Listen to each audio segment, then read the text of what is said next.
পথসারমেয় শোচনীয় অবস্থার কথা জানতে পেয়ে তার চিকিৎসার জন্য এগিয়ে এলেন খণ্ডঘোষ ব্লক তৃণমূল কংগ্রেসের সভাপতি তথা বিশিষ্ট সমাজসেবী অপার্থিব ইসলাম।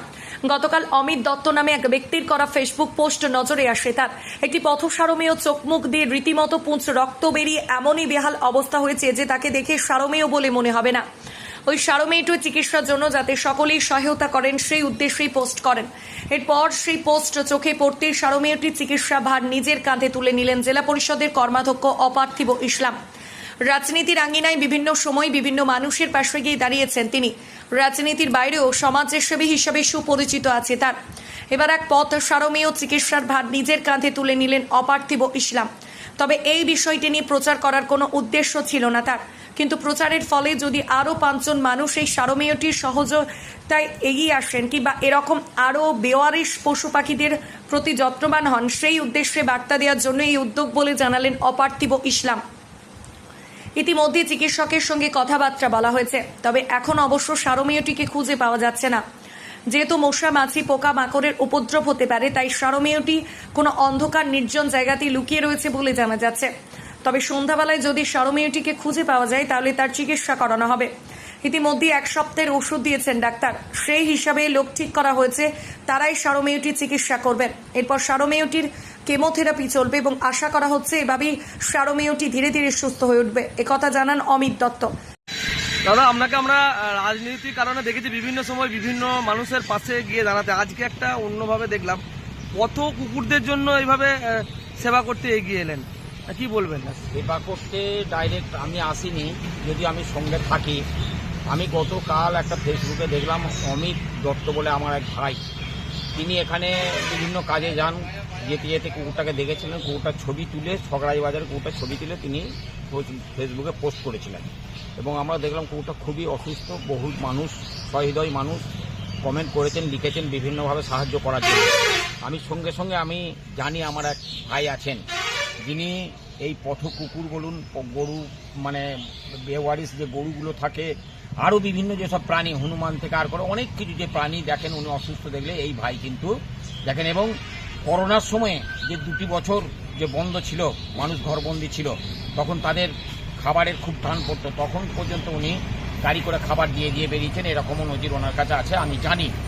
আমি কালকে সেই মুহূর্তেই ওনাকে ছবিটা পাঠিয়ে আমি খবর দিই। আমি এইটুকুই কাজ করেছি, বা অতীতেও আরও এরকম খবরাখবর দিয়ে সঙ্গে থাকার চেষ্টা করি, এইটুকুই। আর একটা কথা আমরা আসল কথা জানি যে প্রত্যেকটা জীবের, আমাদের উপরে, মানুষের উপরে একটা হক আছে।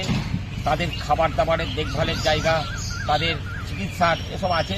সব মানুষ হয়তো করেন নাই, এটাও আমরা প্রচারের আলোতে আসতাম না, কিন্তু এই প্রচারের আলোয় আসার কারণ হচ্ছে একটা, যে হয়তো এটা দেখে আরও অনেক সহৃদয় ব্যক্তি, কেউ হয়তো সশরীরে এসে হাজির হয়ে করবেন, কেউ অন্যান্য কিছু মেডিসিন আর বিভিন্নভাবে সাহায্য সহযোগিতা করবেন। সেই জন্য এটা প্রচারেরও দরকার আছে। আমরা দেখেছি অনেক কুকুরের গায়ে গরম জল ছুড়ে দেয়, মারতে এমনভাবে মারে, ঘুমন্ত অবস্থায় মারে, কুকুর বিড়ালকে তাড়িয়ে দেয়। অনেক ড্রাইভার আছে দেখেছি কুসংস্কার করে বিড়াল দিকে চাপা দিয়ে চলে যায়। তাদের হয়তো জানা নাই যে বিড়াল কত বড় একটা গৃহপালিত পশু, এবং বিড়াল বাড়িতে থাকলে তার বৈজ্ঞানিক ব্যাখ্যাও আছে যে নেগেটিভ এনার্জিগুলো, নেগেটিভ যেসব এগুলো জিনিসগুলো থাকে সেইগুলোকে তারা কিন্তু শোষণ করে নেয়, এরকম অনেকটা ব্যাখ্যা আছে। সেই হিসাবে আমিও ড্রাইভার ভাইদের কাছে আবেদন জানাবো যে এটা কুসংস্কার। ড্রাইভার বিড়ালকে চাপা দিয়ে কোনো সুফল হবে না, বরং হয়তো তার ক্ষতি হয়ে যেতে পারে। তাই আমরা এখনও পর্যন্ত সবাই বাজারে যে কুকুরটা খুঁজছি, খুব অসুস্থ, এখনও পর্যন্ত খুঁজে পাইনি।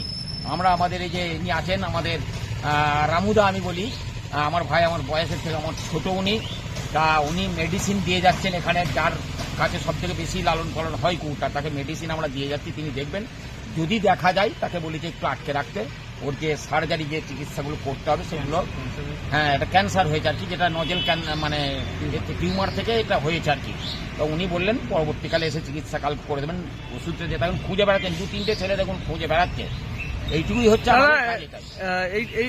এই কত কুকুরগুলোর জন্য যেটুকু খবর আছে আমাদের কাছে, যে সমস্ত আমাদের সরকারিভাবে চিকিৎসালয়গুলো আছে তারা ঠিকঠাকভাবে সেখানকার পরিষেবা পায় না, বা তাদের জন্য পরিষেবা দেওয়া হয় না। আমরা একটা আবেদন করবো, আমার এই যে রামু ভাই বলছিলেন যে আমাদের এখানে বর্তমানে যে পশু চিকিৎসালয় আছে, হসপিটাল যেটা আছে, সেখানে কুকুরগুলোর উপরে অত তারা ধ্যান ধারণা দেন না, সেটাও বলবো। আর আমাদের সকলের প্রিয় মাননীয় মন্ত্রী আছেন, আমাদের প্রাণী সম্পদের মন্ত্রী মাননীয় স্বপন দেবনাথ মহাশয়, তার কাছেও আমরা আবেদন জানাবো যে ওইখানে হসপিটালে যে অন্যান্য জায়গায় যেটা রয়েছে আর কি, কারণ উনিও তো একজন পশুপ্রেমী, আমি যেটা জানি। পশুপ্রেমী, উনিও পশুপ্রেমী। ওই যে টিউমারটা অপারেশন করা মাইক্রো সার্জারির মতো করে সেই যন্ত্রটা যাতে আমাদের বর্ধমান হসপিটালে আসে, সেটাও আবেদন ওনার কাছে জানাবো। আমাদের রামুদাকে বলেছি যে আপনি একদিন দেখা করবেন আমাদের সম্মানীয় মাননীয় মন্ত্রী মহাশয়ের কাছে, আবার দেখা করবেন আমি বলেছি। উনি এরকম অনেক পরিষেবা দিয়ে থাকেন, আমরা শুধু যোগাযোগটা করে দিই এবং সেখানে এলাকায় যেয়ে একটু সঙ্গের সাথে থাকি, তাতেই আমরা ধন্য হয়ে যাই।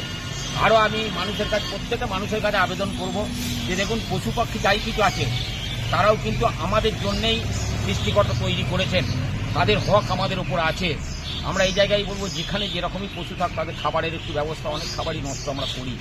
সেই জন্য আমরা আজকে সগড়াই বাজারে এসেছি। কুকুরটাকে এখনও খোঁজা চলছে, মেডিসিন ইতিমধ্যে আমরা দিয়ে গেছি যে উনি এটা যেমন করেই হোক ওর ঘায়ের উপরে ছড়িয়ে দিলে তাহলে অনেকটা আজকে সেই জায়গাটা মানে কষ্টটা কম লাঘব হবে। ধন্যবাদ। এই কুকুরটা কি হয়েছে বলে মনে করছেন? এটা অ্যাকচুয়ালি হয়েছে নজল টিউমার। একটু জোরে বলুন। Nozzle tumour. আচ্ছা, এর ফলে কুকুরটা কি কষ্ট পাচ্ছে এত? কেমোথেরাপি করতে হবে, তো আস্তে আস্তে সুস্থ হয়ে যাবে, রিকভার হয়ে যাবে। তো কতদিন ধরে এই ধরনের কাজগুলো করছেন আপনি? আমি বিগত আমার বয়স 12 বছর বয়স থেকে এই পশুপ্রেমী। আমি এই ধরনের কাজ পশুপ্রেমী, আমি কোনো ডাক্তার নই। যতটা পারি ওদের পাশে থাকার আমি চেষ্টা করি। কোথায় বাড়ি আপনার? বর্ধমান, বর্ধমান। প্রপার বর্ধমান। আপনার নাম? রমেন্দ্রনাথ সেন। ওর খবরটা আসলে কালকে আমি সন্ধ্যাবেলায় সগড়াই বাজারে গিয়েছিলাম, ওখানে দেখতে পাই যে এরকম ওর চোখ দিয়ে বা নাকটাক দিয়ে পুঁজ রক্ত বেরোচ্ছে, খুবই কষ্টের মধ্যে আছে। মানে মুখের সামনের পোর্শনটা এমনই ফুলেছে, ওকে দেখে কুকুর বলে মনে হবে না। তো যার ফলে আমি একটা ফেসবুকে পোস্ট করি, যদি কেউ করেন যে সাহায্য করেন ওর ট্রিটমেন্টের জন্য, আমিও কিছু দিলাম, তারাও কিছু দিলেন, দিয়ে এইভাবে যদি ট্রিটমেন্টটা চালানো যায়। এনজিওর সাথে কথা বললাম, ওরা বললো নিয়ে যাবেন, কিন্তু শুক্রবারের আগে কিছু করা যাচ্ছে না। তো তারপরে আমাদের ফাগুনদা পোস্টটা দেখেন, আমাদের জেলা পরিষদের অধ্যক্ষ, তো উনি সমস্ত দায়িত্বটা উনি নিজের কাঁধে নিয়েছেন। উনি বলছেন যে আমি ট্রিটমেন্ট করাবো, মানে সেরকম ডাক্তারবাবুর সঙ্গে কথা হয়েছে। আজকে একটু আগে খবর পেলাম আপডেট যেটা, যে ওনারা এসেছেন এবং দেখাদেখি করছেন, কিন্তু ওকে পাওয়া যাচ্ছে না এই মুহূর্তে। কেননা কুকুরটার যেহেতু পুঁজ রক্ত বেরোচ্ছে চোখ দিয়ে বা নাক টাক দিয়ে, ওই মাছি টাছি তাড়ার জন্য মোটামুটি কোনো অন্ধকার ঘরে কোনো নির্জনের মধ্যে একা একা চুপচাপ বসে আছে, সেজন্য ওকে এখন খুঁজে পাওয়া যাচ্ছে না। ঠিক সন্ধ্যের দিক করে ওকে পাওয়া যাবে আশা করছি। 1 সপ্তাহের ওষুধ মোটামুটি আনা রয়েছে বা ওকে দেওয়া হবে, সেরকম লোকও ঠিক করা আছে, ওনারা দিয়ে দেবেন। আর 1 সপ্তাহের ওষুধ খাওয়ার পর তারপর ওর যে কেমোথেরাপি চলবে, আশা করা যাচ্ছে তাতেই সুস্থ হয়ে যাবে। কেননা ওর যেটা হয়েছে, যেটা শুনতে পাচ্ছি যে ওই নাজাল টিউমার, এবং সেখান থেকে হয়তো ক্যান্সারও হয়ে গেছে। আশা করছি সন্ধ্যের দিকে পেয়ে গেলে ওষুধগুলো পড়ে যাচ্ছে, আর তারপর আস্তে আস্তে কেমোগুলো চলবে। তো আমি প্রত্যেককে অনুরোধ করবো যে একটা পোস্ট কিছু না, এত মানুষ আমাকে বলেছেন যে আমাকে যে ফোনপেটা পাঠান, আমি টাকা দিয়ে দিচ্ছি। আমি আশা করিনি যে এত সাহায্যের হাত আসবে। সামান্য একটা পোস্টই করেছিলাম, আর কিছু না। তো যাই হোক, এভাবে সবাই এগিয়ে আসুন না, এবং দেখুন না, অবলা প্রাণী তো কতটুকু করতে পারি ওদের জন্য। যদি প্রত্যেকে একটু একটু করে করি, তাহলে হয়তো এই যে পৃথিবীটা, আমাদের যে সিস্টেম, সবটাকে ওরাও তো ঠিক রাখে না। তাই ওদের জন্য আমাদের কিছু করা উচিত। সামান্য করতে পারলে অনেকটা করা হয়ে যায়। ঠিক আছে। খণ্ডঘোষ থেকে তথাগত সরকারের রিপোর্ট, সোজা কথা নিউজ, পূর্ব বর্ধমান।